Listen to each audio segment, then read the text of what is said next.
Широкое применение имеет колебательный контур, который состоит из параллельно подключенного конденсатора и катушки индуктивности. Что такое конденсатор?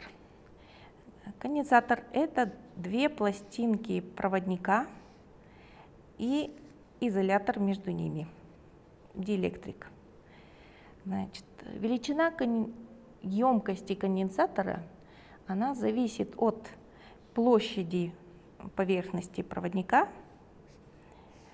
Чем больше площадь, тем больше емкость.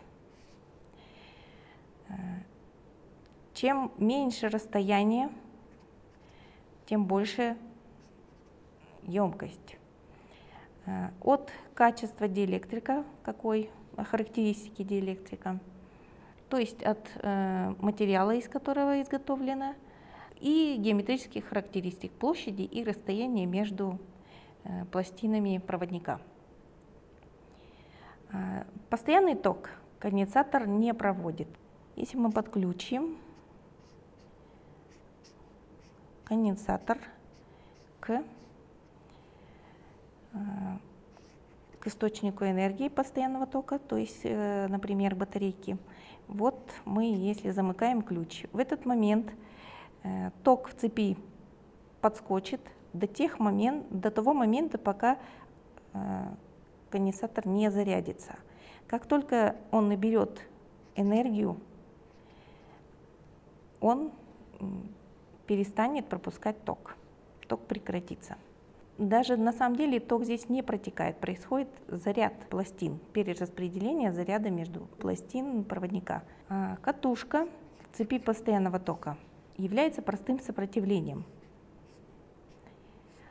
Но в цепи переменного тока, когда мы здесь подключаем переменный источник энергии,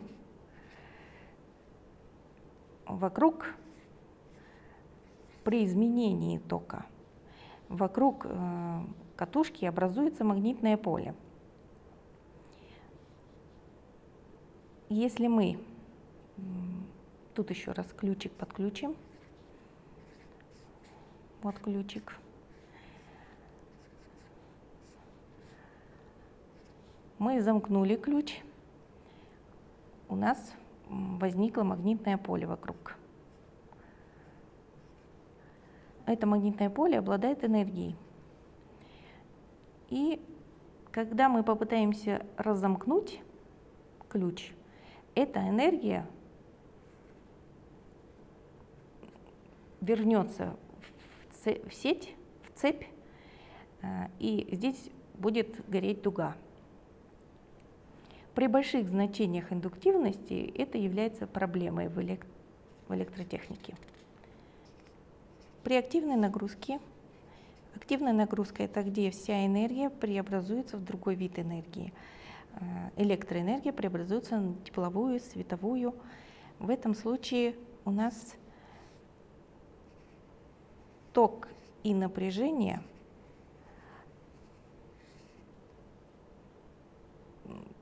имеют одинаково одномоментные, в один момент имеет пики, в один момент имеет нулевые значения. Меняется направление, и у тока, и у напряжения меняется направление и достигает максимального значения в одно и то же время. В случае с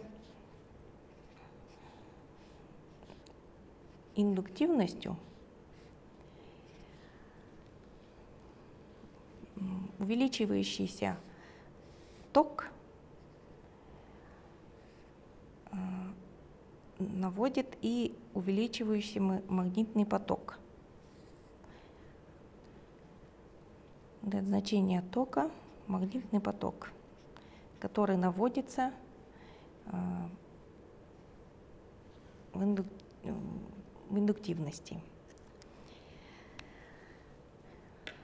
Но согласно закону электромагнитной индукции,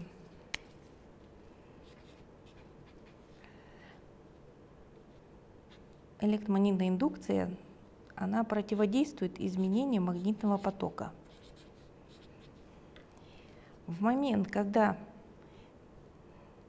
магнитный поток у нас увеличивается, электромагнитная индукция имеет отрицательное значение, она противодействует.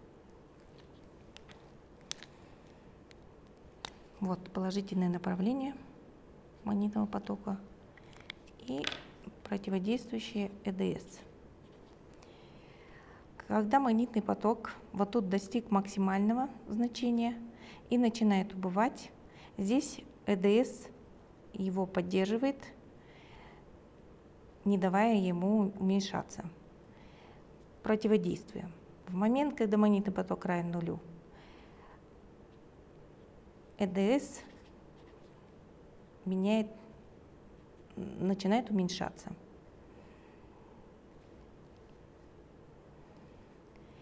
То есть между ЭДС и током сдвиг по фазе на 90 градусов. Это 2π, π и это π на 2. Сдвиг на 90 градусов, на π на 2.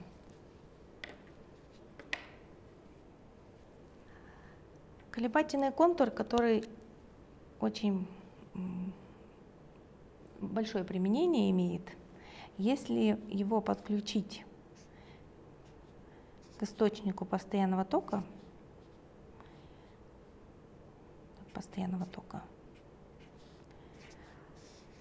и замкнуть цепь, то ток, который побежит по цепи, зарядит конденсатор. Потом мы отключаем, цепь разрываем.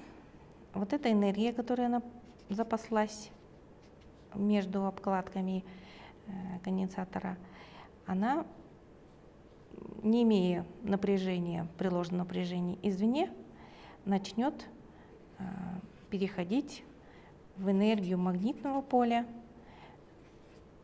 катушки. Значит, когда энергия сюда перейдет, она опять вернется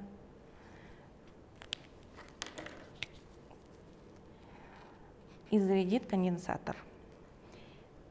Тем самым энергия будет перебрасываться, конденсатор и индуктивность, катушка, они перебрасываются этой энергией до тех пор, пока вся эта энергия не выйдет в виде тепла.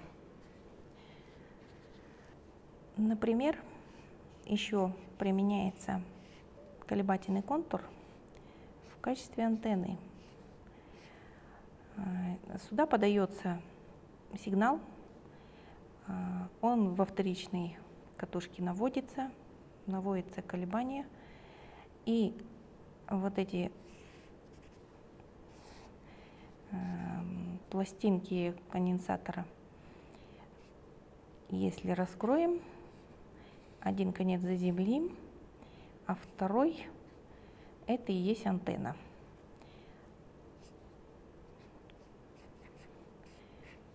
Вот это и есть колебательный контур. Наводящийся здесь переменный сигнал, пульсирующий, переменный, дискретный, он здесь наводит тоже соответственный сигнал, и он устремляется в пространство. Таким образом осуществляется передача сигнала на расстояние. В энергетике применяются конденсаторы для борьбы с перенапряжениями. Повышение напряжения происходит заряд, и возврат напряжения идет при падении напряжения. И катушка индуктивности, наоборот, борется с изменениями тока. При увеличении тока забирается энергия из сети в виде магнитного поля, и при уменьшении тока он возвращает эту энергию назад в сеть Ну, в таких случаях он применяется для компенсации реактивной мощности.